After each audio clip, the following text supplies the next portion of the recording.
After more than 2 years of anticipation, Morbius is finally in theaters. Let's talk about it. Hey everyone, my name is Alan Cramm. I am one of the Marvel Correspondents here for Victims and Villains, and we're going to talk about Morbius spoiler-free today.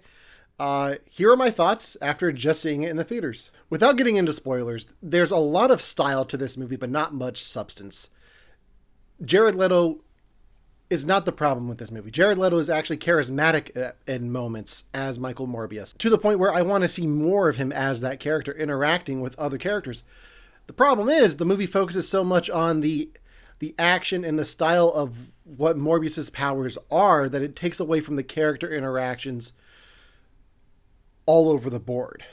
You never really get a connection between Morbius and his love interest, or Morbius and Matt Smith's character, or Morbius and Jared Harris's character.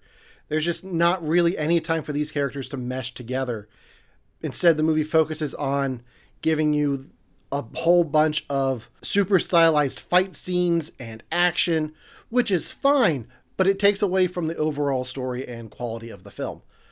That being said, some of the things that they do with Morbius's powers are kind of visually interesting.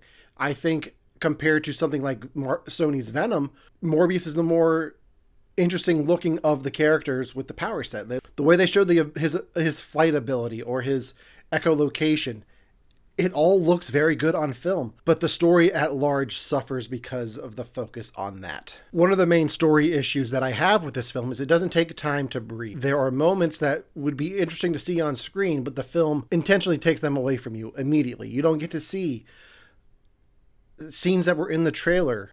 Like I said, visually the film is interesting to look at.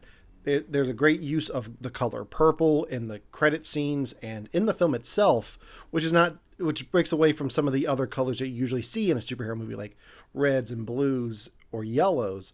But the use of purple is very visually interesting. While the film doesn't deal with mental health itself, it does deal with Michael Morbius's disease that he was born with and is visually impaired by. Mental health issues aren't as visible as Morbius's disease in the film. So you may be struggling, somebody you pass on the street may be struggling, you don't know what somebody else is struggling with. I think it's important to remember that if you're having internal struggles, somebody else may be having the same struggles too. And it's okay to talk about it. And that's what we do here at Victims and Villains. That does it for my spoiler-free review of Morbius.